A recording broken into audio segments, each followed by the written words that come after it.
Thanks for staying with us. Plenty of debate over how the state should spend your tax dollars. Our roundtable panel is here to weigh in.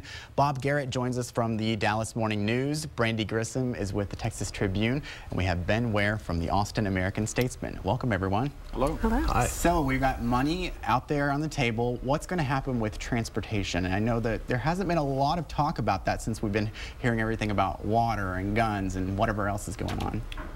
Well, I don't know what's going to happen. I know what certain people would like to happen. Of course, with TxDOT, usually it's about money and getting more of it. And their budget actually, 2 years ago when everybody else was seeing cuts, their budget actually increased quite a bit.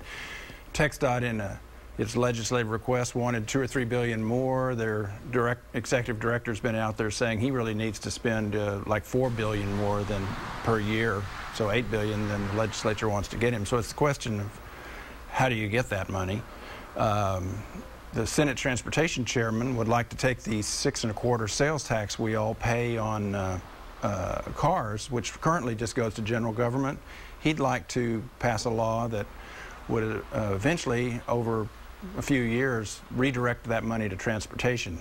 How that would help us in the short term, though, not at all, because he's not wanting to do it right away. And they've also talked about maybe taking some money out of the rainy day fund to set up a transportation infrastructure bank, correct? Right. Well, of course, everybody's talking about wanting to take money out of the rainy day fund, and then there's a whole other countervailing force that doesn't want to touch it. So it's far too early in the session to know exactly what's going to happen with any of that. Mm-hmm. That move on motor vehicle sales tax may be why the Senate's chief budget writer, Tommy Williams, this week issued a warning about let's not go after the state sales tax or the motor vehicle sales tax with any more dedication of them to specific purposes, because that's what we're trying to wean ourselves off generally of raising taxes for one purpose, holding on to it so we can have a little bigger budget than really the real world can support.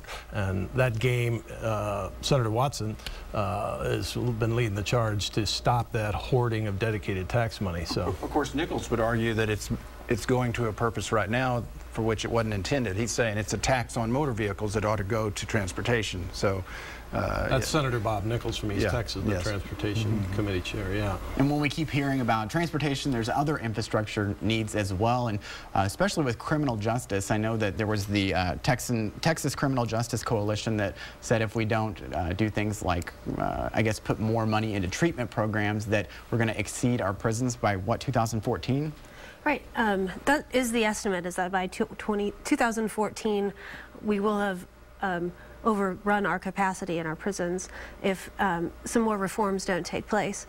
Sort of one of the interesting things that's happened in the last couple of weeks, really, beginning in the session, is the Texas Association of Business has gotten on board with criminal justice reform advocates and said, you know, we want to see less money going into our prisons, and for the first time they've decided to really come on and advocate for those reforms along with criminal justice advocates who have been, you know, sort of promoting bills that reduce the prison population and provide more things like treatment and rehabilitation and probation instead of incarcerating people, especially for nonviolent offenders, first-time offenders, those who have mental health or drug problems.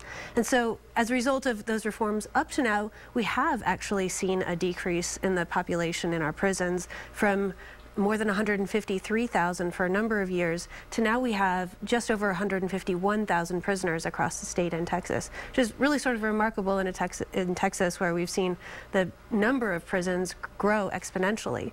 So the last session in 2011, we, for the first time, were able to close a prison in Texas. And this year, because of those continued reform efforts, lawmakers are actually considering closing an additional 2 more facilities, one up in Dallas, which is located on some prime property near downtown Dallas. Dawson State Jail? Yes.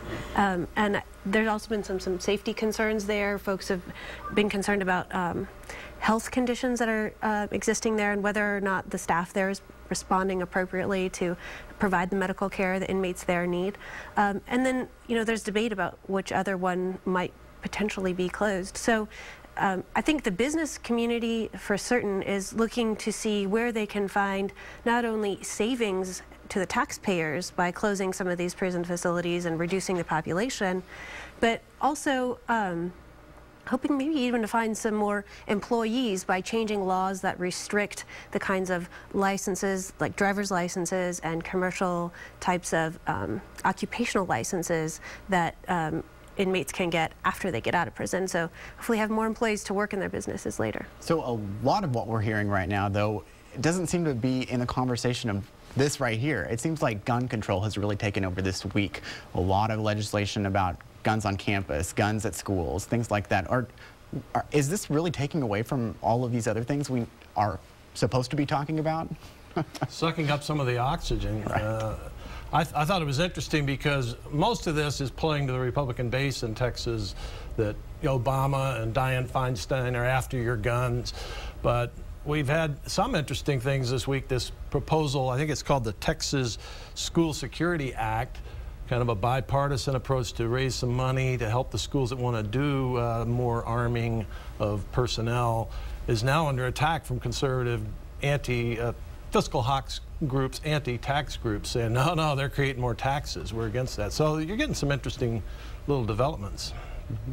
One of the things I talked with Senator Watson about was the future of Democrats in the state.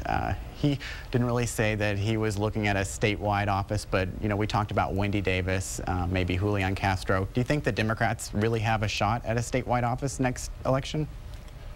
That is hopeful thinking, but Democrats do not have the groundwork laid for that, and with Wendy Davis drawing a 2-year term, it really probably takes her out of it, and she was considered at least someone that could head the ticket, and even if she lost, come back, maybe pair with Julian Castro next time, and they might break through. But I don't see much reason to think that they're going to do much better than they did with Bill White last time. What about this Politico article we see about Battleground Texas, the group of Democrats that is really going to be targeting those voters that really aren't voting, maybe a lot of Hispanics?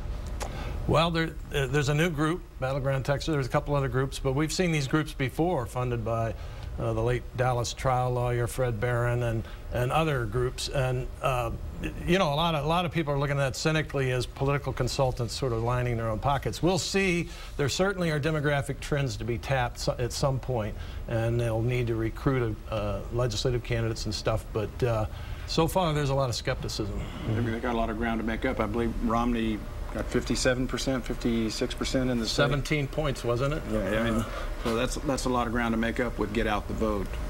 And they don't, as we know with Davis out of it, they don't have much of a bench when you've been out of holding statewide office completely for 16, 17, 18 years, since 94 basically. They don't have much of a bench. All right, well, thanks for being with us, guys. I appreciate it.